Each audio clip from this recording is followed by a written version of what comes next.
número 2. No princípio, José Arcádio Buendia...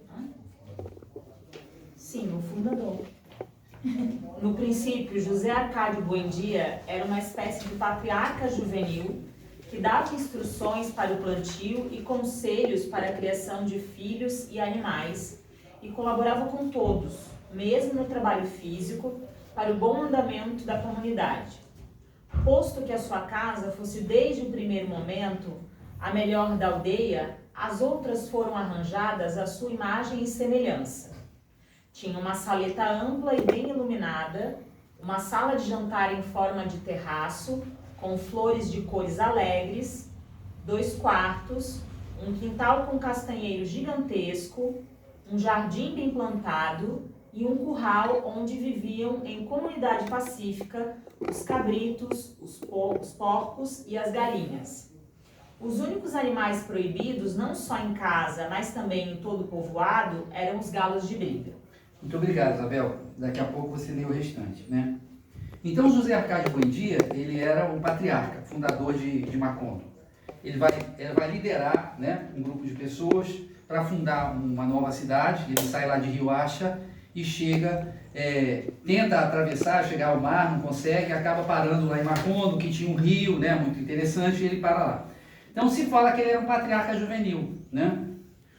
Nós vemos sempre fotos, né, do Dr. Hermann Bruno Otto Blumenau, quando já era aquele vovô, né, aquele senhor respeitável, a colônia já estabelecida e tal. Mas o Blumenau, ele veio pela primeira vez no Brasil, né, quando ele tinha 27 anos.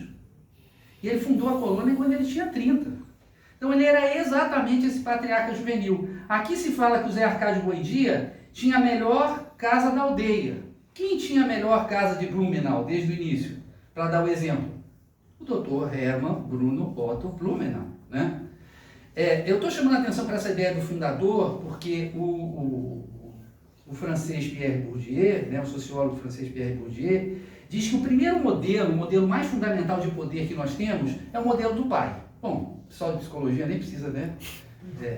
É o modelo do pai. Então, quando a gente ouve histórias de fundador, né, normalmente esse fundador é apresentado como pai, como aquele que cuida. E a gente vai ler as histórias do Hermann Bruno Otto Blumenau. Ele tinha os víveres para vender para as pessoas enquanto elas não produziam, né? Ele que tomava conta de tudo. Ele falou que ele dava o exemplo. Ele falou: eu não bebo, eu não jogo, né? E eu não namoro ninguém. Ele era casado, mas vocês sabem que homem casado às vezes namora, né? Então, eu não namoro ninguém para dar o exemplo.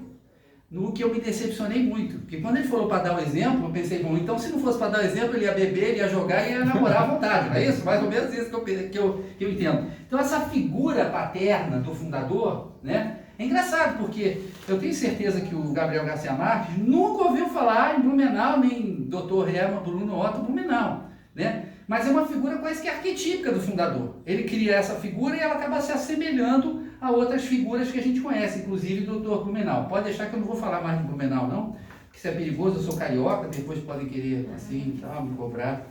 Vamos lá, Isabel, por favor. Um carioca que ama Blumenau, mas eu sou um carioca. A diligência de Úrsula andava de braços com a de seu marido. Ativa, miúda, severa, aquela mulher de nervos inquebrantáveis, a quem em nenhum momento da vida se ouviu cantar, parecia estar em todas as partes, desde o amanhecer até a noite já bem avançada, sempre perseguida pelo suave sussurro das suas anáguas de cambraia. Graças a ela, o chão de terra batida, os muros de barro sem caiação, os rústicos móveis de madeira construídos por eles mesmos estavam sempre limpos, e as velhas arcas onde se guardava a roupa exalavam um cheiro tênue de manjericão. Obrigado, Isabel. Na verdade, a permanência da família Buendia por 7 gerações, eu vou provar isso, é devida a 2 mulheres. A segunda eu já vou falar em seguida, mas a primeira é a Úrsula. Vocês terem uma ideia, esse patriarca juvenil que é o Zé Arcádio Buendia, ele inventava muita coisa, criava muita coisa e tal. No final das contas, ele tem uma espécie de Alzheimer, né?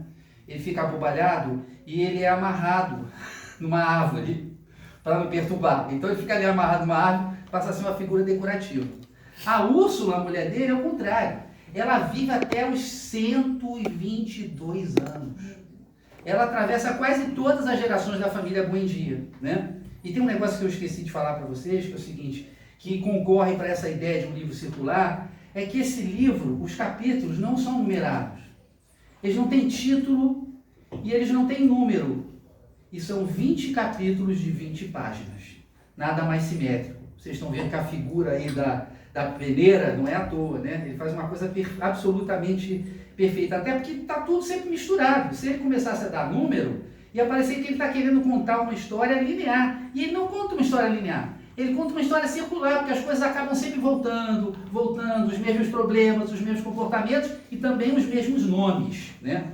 Mas a Úrsula, ela é assim, o grande esteio da família Buendia. Enquanto o marido fica inventando coisa, ela fica fabricando, né, uns biscoitinhos, uns docinhos, uns caramelos, que é aquilo que sustenta a família. Se não fosse ela, morria-se de fome. E ela fica supervisionando tudo o que está acontecendo na família. Enquanto o marido fica lá inventando fazer isso, inventando fazer aquilo, que nunca dá certo, né? Ela fica ali segurando, né? Então é muito importante essa figura da Úrsula, que é como se fosse uma formiguinha. Ativa, não é de ficar cantando, não é de ficar fazendo festa, mas que cuida da família, né?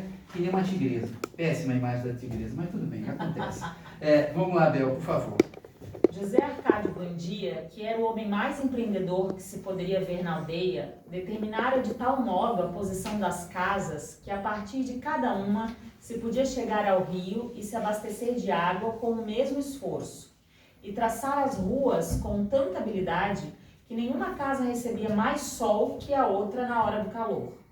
Dentro de poucos anos, Macondo se tornou uma aldeia mais organizada e laboriosa que qualquer das conhecidas até então pelos seus 300 habitantes. Era, na verdade, uma aldeia feliz, onde ninguém tinha mais de 30 anos e onde ninguém ainda havia morrido. Muito obrigado, Bel. Muito bem. No início, o Zé Arcádio Buendia, né, com seu caráter empreendedor, ele estabeleceu bem, né, como a aldeia ia ser estruturada. Aliás, que nem o Dr. Hermann Bruno Otto Blumenau. Ele fez exatamente a mesma coisa. Quem pensou como seriam os lotes, o tamanho dos lotes, a disposição, como é que eles seriam distribuídos ou vendidos, foi o Dr. Blumenau, foi essa figura do